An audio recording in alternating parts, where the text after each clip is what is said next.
Lecture de la première lettre de Saint Jean. Bien-aimés, puisque Dieu nous a tellement aimés, nous devons nous aussi nous aimer les uns les autres. Dieu, personne ne l'a jamais vu. Mais si nous nous aimons les uns les autres, Dieu demeure en nous, et en nous son amour atteint la perfection. Voici comment nous reconnaissons que nous demeurons en lui et lui en nous. Il nous a donné part à son esprit.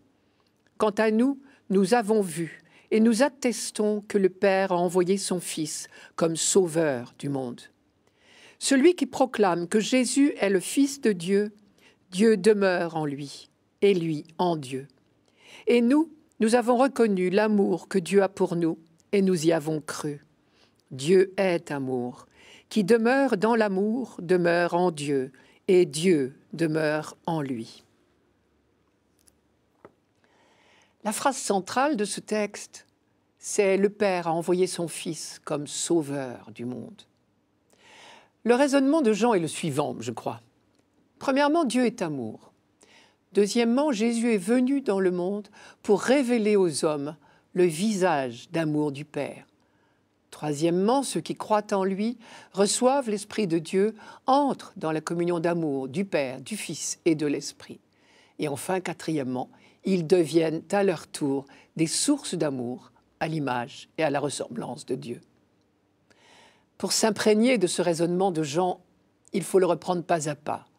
D'abord, premier point, Dieu est amour.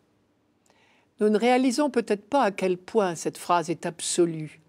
Pour Jean, les deux mots « Dieu » et « amour » sont synonymes.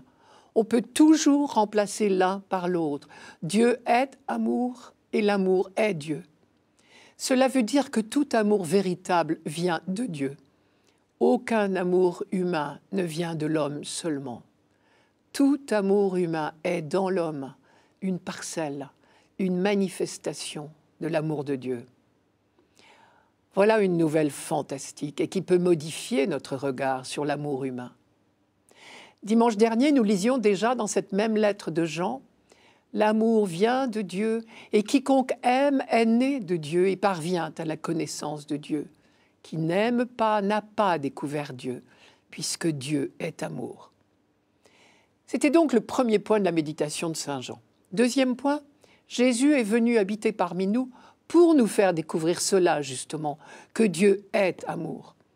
Désormais, en Jésus, les hommes ont vu Dieu et ont pu constater de leurs yeux qu'il n'est qu'amour. Il suffit de rappeler cette phrase de l'évangile de Jean, « Celui qui m'a vu a vu le Père ».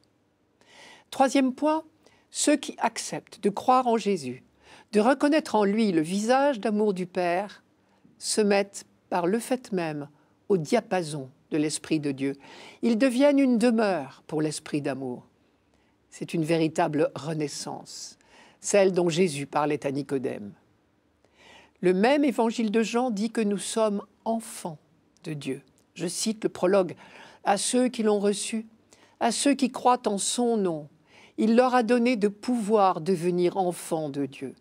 Ceux-là ne sont pas nés du sang, ni d'un vouloir de chair, ni d'un vouloir d'homme, mais de Dieu. » Saint Paul le dit lui aussi à sa manière dans la lettre aux Romains, je cite, « L'amour de Dieu a été répandu dans nos cœurs par l'Esprit Saint qui nous a été donné. » Et le Christ est venu dans le monde justement pour que l'esprit d'amour soit répandu sur la terre. On peut relire le début de la Bible à cette lumière-là, car dès le premier chapitre de la Bible, l'enjeu de la vie humaine est bien situé. L'auteur inspiré dit que Dieu a créé l'homme à son image et à sa ressemblance.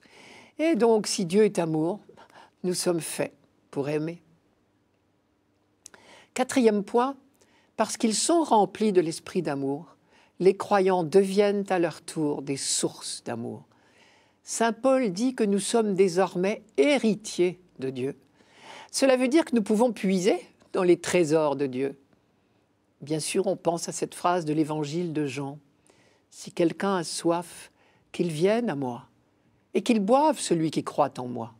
De son sein couleront des fleuves d'eau vive. » Il désignait ainsi l'esprit que devaient recevoir ceux qui croiraient en lui.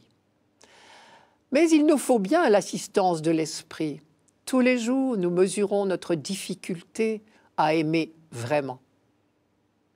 Mais après tout, ce n'est pas étonnant. Si l'amour est la caractéristique de Dieu, rien d'étonnant à ce qu'il ne nous soit pas naturel. Si réellement Dieu est amour et l'amour est Dieu, cela revient à dire que l'amour dépasse les limites humaines, qu'il est surhumain, ce que nous savons bien. Alors ce texte de Jean devrait nous déculpabiliser. Cessons d'avoir honte de ne pas savoir aimer. Simplement, il suffit de puiser dans l'amour de Dieu pour le donner aux autres. Alors on comprend pourquoi Jean insiste tant sur le verbe « demeurer ». Dieu est amour, celui qui demeure dans l'amour demeure en Dieu et Dieu en lui.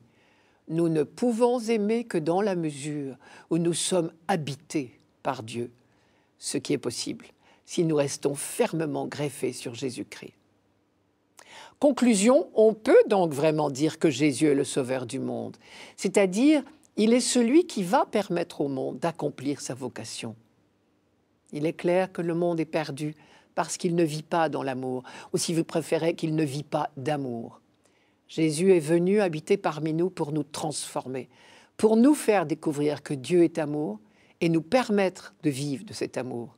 En cela, il est bien le sauveur du monde. Comme le dit Jean dans son évangile, Dieu a tant aimé le monde qu'il a donné son Fils unique pour que tout homme qui croit en lui ne périsse pas, mais ait la vie éternelle. Car Dieu n'a pas envoyé son Fils dans le monde pour juger le monde, mais pour que le monde soit sauvé par lui.